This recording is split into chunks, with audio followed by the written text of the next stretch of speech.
Olá, olá, olá, boa noite, boa tarde, bom dia. Sejam muito, super bem-vindos aqui ao canal do Sercom. Mais uma vez, não parecendo chato, mas vamos vibrar, tire 3 minutinhos para vibrar pelo nosso planeta, pelo nosso Brasil, nossos dirigentes, pelo nosso povo, nossos amigos e principalmente por aqueles que se dizem nossos inimigos. Isso é uma máxima lá do Sercom, nas nossas vibrações presenciais, e nunca vai ser demais nós fazermos essas vibrações todos os dias na nossa casa, no trabalho, indo para o trabalho, voltando dele, que seja. No último dia 31 de janeiro, um grande concílio planetário se reuniu, aqueles responsáveis por muitas coisas e, claro, o nosso governador querido, Mestre Jesus, ali esteve para tentar balizar um pouco mais nossos próximos capítulos, vamos dizer assim. E o que é importante destacar é que todos nós precisamos de compromissos firmados. O que significa isso? Significa que aquela coisinha que você sempre fala que vai deixar para o ano que vem, ou que deve postergar para um tempinho quando você estiver mais calmo ou calma, é hora de fazer. Então, se você tem um traço a ser corrigido e que realmente mexe contigo, é hora de firmar um compromisso. Não é uma meta. Até o final do ano eu quero ver se pratico mais voluntariado. Quem sabe no segundo semestre eu paro de fumar. Não. A gente está falando de compromisso. Compromisso é algo que se assina no astral. Que no plano espiritual você contribua para algo que você vai melhorar, e aí melhora o entorno, e todos esses entornos que melhoram um planeta. E é assim que a gente pode postergar um segundo ceifador, que a gente pode trazendo um pouco mais de leveza para este planetinha azul, e por consequência para todos nós, tá ok? Trabalhando um pouquinho disso, a lição de hoje tem como título Dons, uma lição do livro Caminho, Verdade e Vida, da dupla dinâmica Chico Emmanuel, e ela vem ilustrada por uma frase de Tiago, que diz assim: toda boa dádiva e todo dom perfeito vem do alto. Eu acho que ela é autoexplicativa, não é tão rebuscada e complicada como as frases que geralmente vêm ilustrando essas lições. E o que a gente pode começar, o primeiro grande ponto é o seguinte, e que é uma grande máxima, né? Desde os primórdios: faz a tua parte, e aí nosso Pai Deus, o plano espiritual, já traduzindo um pouco para a nossa filosofia, né? Deus, nosso Pai e Mãe, a fonte criadora, vai te ajudar. Se a gente pegar por aí, o que desde a antiguidade vem se fazendo, pensando obviamente no lado materialista da coisa? A partir daí nós somos compelidos culturalmente, ou por educação, por criação, pela cultura de cada país que as pessoas vivem, a buscar essa parte, essa questão do esforço. Desde então, o ser humano passa a se esforçar durante vários anos, buscando aquela aquisição, os seus títulos profissionais, a sua ascensão de carreira, em faculdade, pós-graduação, MBA, mestrado, doutorado, pós-doutorado, que seja. Isso é aquela linha, aquele caminhar do homem planta dentro de um materialismo meio esquecido de tudo quanto é lado visando nós que somos seres que estamos numa 3D e que almejamos outros passos.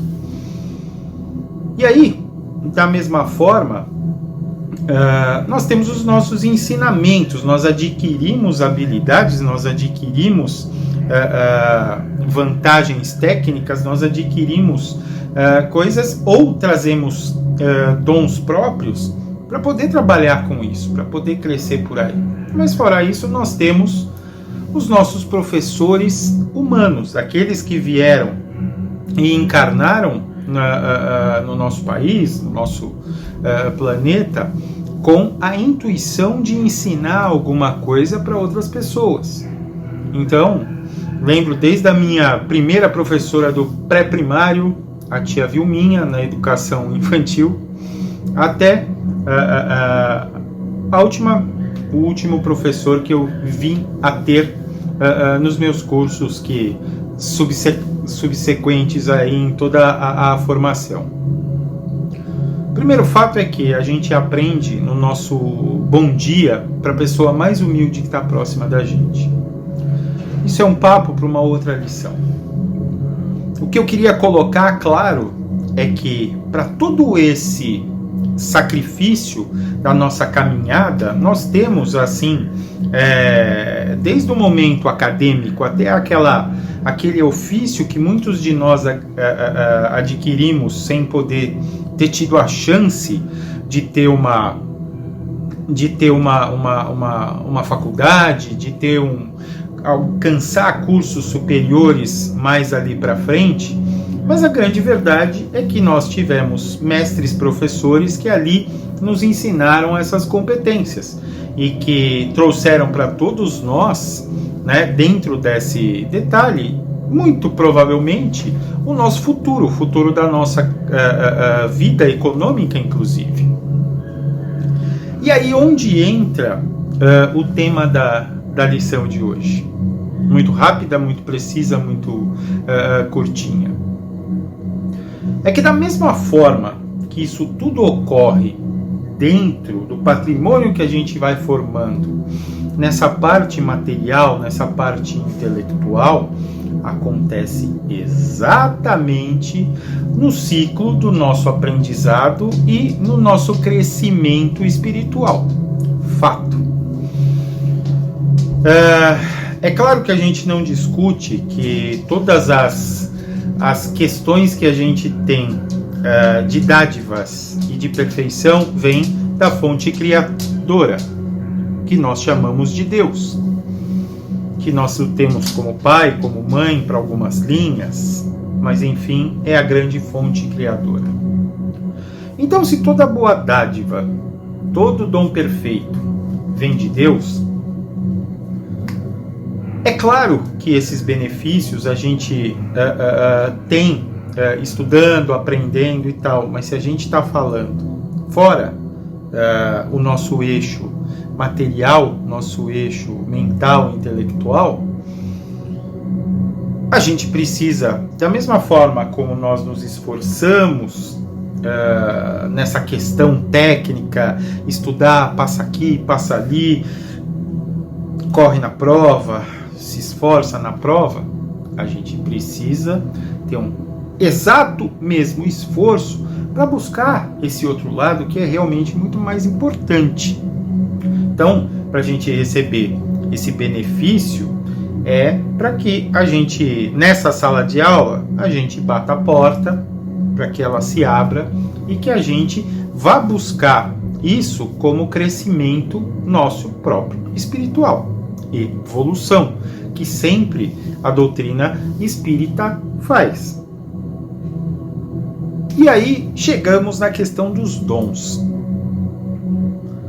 Colocando um pouquinho na nossa prática espiritual, nós temos muitos casos também, onde, obviamente, são descobertos dons dos mais diversos que algumas religiões irmãs das linhas mais espirituais, espiritualistas, não seguem. Algumas, mesmo que dogmáticas, têm isso como uma regra a se seguir também. né? E fazendo esse paralelo com a questão do estudo acadêmico, do aprender ofícios para galgar posições para a nossa carreira, o texto faz um paralelo muito legal nesse sentido. Então tá, você quer ganhar mais? Faça cursos de aprimoramento, trabalhe direito, conheça as pessoas certas nas horas certas. E aí na questão da busca que o nosso Mestre Jesus sempre falava. Coloquemos, você quer ter o dom de curar pessoas? Quem não gostaria?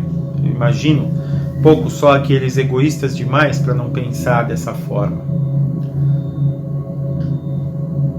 E o texto fala muito inteligentemente. Se você quer curar, comece buscando o doente, o enfermo, saiba ter empatia, saiba emanar amor, saiba buscar a seleção de tudo aquilo que eles estão passando, e não só falar, vai, dá um remédio, poxa, vai, você tem certeza que está doendo tudo desse jeito e tal?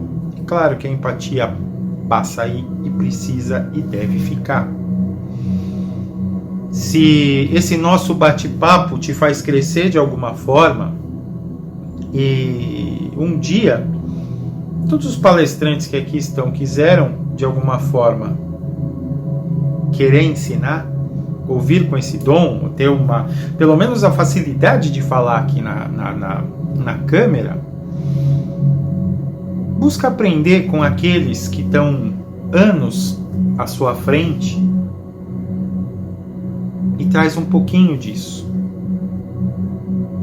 Um orador como Jesus, como João, como Paulo de Tarso, como o grande Chico, como Divaldo, como as frases sensacionais de Teresa de Calcutá, quantos outros brilhantes como Gandhi trouxeram para nós ensinamentos, e em nome de Deus, nosso Pai e Mãe, fonte criadora, é ali que a gente precisa respirar e beber das fontes. Então, se a cada momento, se você quer ser virtuoso, se discipline. Se você quer não mentir mais, seja só verdade. Se você quer deixar de verborragia, de reatividade, saiba calar como o grande Chico Xavier sabia calar no momento oportuno. Falo sempre dessa história. Quando ele não queria dizer o que não deveria ser dito, ele tomava goles e goles de água para que não soltasse o que realmente ele queria dizer naquele momento. Ele passou a andar com um copinho, uma jarrinha d'água, alguma coisa assim, para que nada, de verdade, ele não pudesse falar naquele momento, porque sairia alguma coisa não no nível do Chico. E Emmanuel estava ali, sempre do lado. Então são exercícios que os fazem gerar o dom do acerto, da palavra sábia, na hora certa. Então, se você, em algum momento, quer ter o acesso perfeito ao que é mais elevado que o nosso Mestre Jesus nos deixou, aproxima-se dele não fisicamente, mas pelas atitudes, por sacrificar melindres, por sacrificar vaidades, por sacrificar manias, por sacrificar coisas em que você muitas vezes se ouve, eu já atingi uma certa idade e não vou mudar mais. Quer estar perto dele? Sacrifica essas coisas, como ele fez por todos nós tantas vezes. As nossas boas qualidades, nossos pontos positivos são aqueles definitivamente que vêm da fonte criadora. que vem da nossa evolução, que vem do nosso aprendizado, do nosso autoconhecimento. Só que cada um tem uma portinha diferente. Cada um precisa de uma chave diferente. E nós estamos aqui não só para ter uma chave, duas, a gente está aqui para melhorar em várias questões. Aquilo que eu falei no começo sobre o concílio tem tudo a ver com isso. A cada momento que a gente faz esse compromisso, é um dom que se abre, é uma porta que se abre para a gente beber de frutos inenarráveis. Talvez não agora, talvez não nesse momento que estamos aqui, carne. Mas para nós que acreditamos na realidade, além dessa dimensão, pós deixar esse corpo que a gente pegou emprestado, é aí que o negócio pega. Então que nós tenhamos o dom de ver, o dom de ouvir, com filtro, para que a gente possa desenvolver essas coisas. Se para você chegar onde você chegou, você teve professores valiosos, para a gente chegar onde a gente deve realmente chegar, a gente recebeu de Deus o maior de todos os mestres, que a gente se espelhe nele. Combinado? A gente se vê numa próxima. Um grande beijo para todos.